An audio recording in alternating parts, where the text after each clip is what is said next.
ഭാഗം 40. ഓരോരോ മുഖങ്ങളിലൂടെയും സഞ്ചരിച്ച് അർബാബ് മുന്നോട്ട് നടന്നു വരികയാണ്.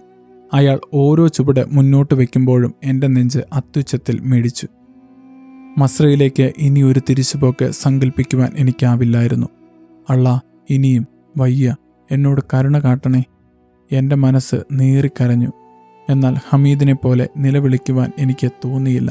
ഞാൻ എൻ്റെ ധൈര്യത്തിൽ പിടിച്ചു നിന്നു. ഒരു യുഗം നീണ്ട നിൽപ്പായിരുന്നു അതെന്ന് എനിക്കപ്പോൾ തോന്നുന്നു. അവസാനം അർബാബ് എൻ്റെ മുന്നിലെത്തി നിന്നു. എന്നെ തുറിച്ചു നോക്കി.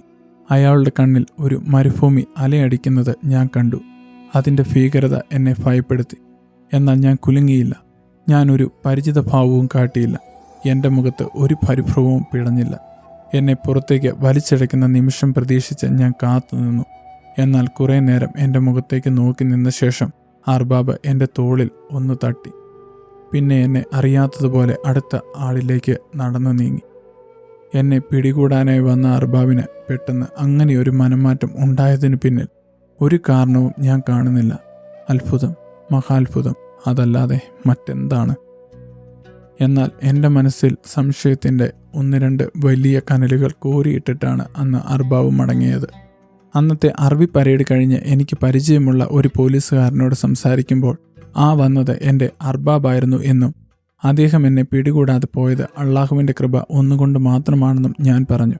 എന്നാൽ അതിന് പോലീസുകാരൻ പറഞ്ഞ മറുപടി, അവൻ എൻ്റെ വിസക്കാരനല്ലാതെ പോയി, അല്ലെങ്കിൽ ഞാൻ അവനെ മസ്ര വരെ വലിച്ചിഴയ്ക്കുമായിരുന്നു എന്ന് പറഞ്ഞിട്ടാണല്ലോ അയാൾ പോയത് എന്നായിരുന്നു.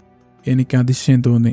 ഒന്നെങ്കിൽ പിടികൂടാൻ വന്ന ആളിനെ കണ്ടിട്ടും പിടിക്കാതെ പോകുന്നതിൻ്റെ ജ്വാല്യം മറക്കാൻ അർബാബ് അന്നേരം ഒരു കള്ളം പറഞ്ഞു, അല്ലെങ്കിൽ അർബാബ് പൊള്ളുന്ന ഒരു സത്യം വെളിപ്പെടുത്തി. എങ്കിൽ ഞാൻ അയാളുടെ വിസക്കാരനായിരുന്നില്ലേ? മറ്റാരുടെയോ വിസയിൽ വന്ന എന്നെ അയാളന്ന് എയർപോർട്ടിൽ നിന്ന് ശരിക്കും തട്ടിക്കൊണ്ടു പോകുകയായിരുന്നോ? എങ്കിൽ അള്ളാ, മറ്റാരുടെയോ വിസയിലേക്ക് നീ എന്നെ മനഃപൂർവ്വം പറഞ്ഞയക്കുകയായിരുന്നോ? അതിനെ സാധൂകരിക്കുന്ന തരത്തിൽ പിന്നെ കരുവാറ്റക്കാരൻ അളിയൻ ആണയിട്ട് പറഞ്ഞിട്ടുണ്ട്, ഞാൻ ഒരിക്കലും ആടുമേയ്ക്കാനുള്ള വിസയല്ല അയച്ചു തന്നത്, അതൊരു കൺസ്ട്രക്ഷൻ കമ്പനിയിലെ ഹെൽപ്പറുടെ വിസയായിരുന്നു എന്ന്. ആർക്കറിയാം ആര് പറഞ്ഞതാണ് ശരിയെന്ന്, ആര് ചെയ്തതാണ് ശരിയെന്ന്? അതിനെപ്പറ്റി കൂടുതൽ ചിന്തിച്ച് തല പുണ്ണാക്കാൻ ഞാൻ മെനക്കെടുന്നില്ല.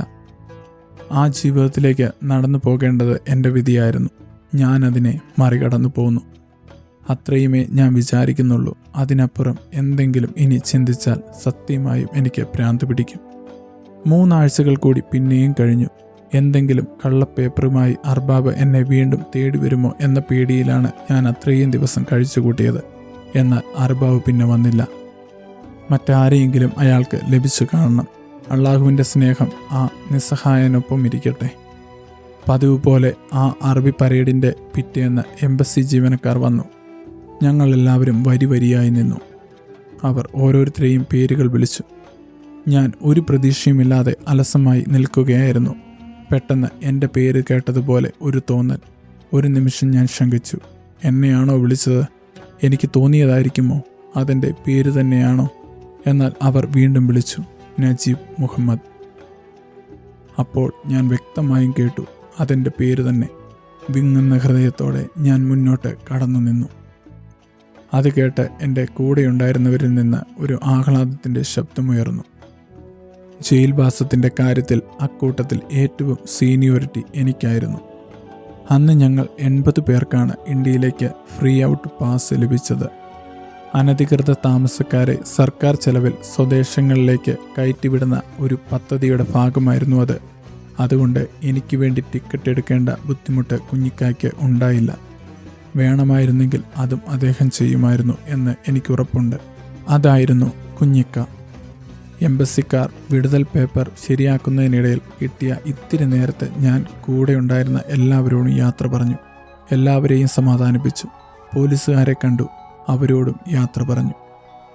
വാർഡൻ്റെ മുറിയിൽ വെച്ച് ഞങ്ങളെ കൊണ്ട് എന്തൊക്കെയോ പേപ്പറുകളിൽ ഒപ്പിടുവിച്ചു. പിന്നെ ഞങ്ങളുടെ കയ്യിൽ വിലങ്ങണിയിച്ചു. പിന്നെ ഒരു മൂലയ്ക്ക് കൊണ്ടുപോയി നിരത്തി നിർത്തി. ഉച്ചയോടെ ഒരു ബസ് വന്നു. ആ ബസ് നേരെ പോയത് എയർപോർട്ടിലേക്കായിരുന്നു. അതും പ്രത്യേക വാതിലിലൂടെ നേരെ ഉള്ളിലേക്ക്. അതുകൊണ്ട് കുഞ്ഞിക്കായെ ഒന്ന് വിളിച്ചു പറയാൻ പോലും എനിക്ക് സാധിച്ചില്ല. ആരെങ്കിലും പറഞ്ഞ് അറിഞ്ഞു കാണണം. എന്നാലും നേരിട്ട് ഒരു നന്ദി വാക്ക് പറയാൻ കഴിയാതെ പോയതിൻ്റെ ദുഃഖം എനിക്കിപ്പോഴുമുണ്ട്.